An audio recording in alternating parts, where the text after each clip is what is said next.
My name is Heather, and this is my story of hope. 10 days ago, my mom had a pretty serious surgery. She had been in the hospital for 10 days. When the surgeon came to tell us she was okay, he said it was a lot more complicated than he expected it to be. She has very diseased, fragile lungs. When speaking with my mom later, I explained that even after decades of smoking, her lungs could gradually start to heal.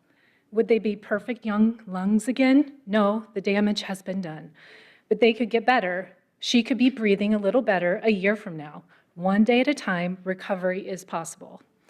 When I was processing it all on the flight home, I was thinking about those fragile, diseased lungs and thinking that is like our life before Christ, before we asked him into our hearts and asked for forgiveness of our sins. But the thing is, it doesn't take weeks, years, or years for our heart to be saved by the Lord, for our souls to be renewed. Once we ask him for forgiveness, once we ask him into our lives, once we are fully his, he cleanses our hearts and is with us immediately. Do all of our problems go away immediately? No, but man, are they easier with Jesus. People kept checking in with me while I was away, and I kept saying, all of this is really hard on so many different levels. But man, it is so much easier with Jesus.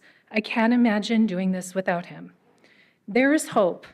If your life feels fragile, if your life feels chaotic, if your life feels like there is no hope for healing your broken soul, I can tell you there is. There is hope for your addictions, for your anger, for your unnamed sin. If your life feels like diseased, fragile lungs, where you wake up in the morning struggling to breathe because of all the hard, there is hope. That hope is Jesus. Romans 10:9 through 10. If you declare with your mouth Jesus is Lord and believe in your heart that God raised him from the dead, you will be saved. For it is with your heart that you believe and are justified, and it is with your mouth that you profess your faith and are saved.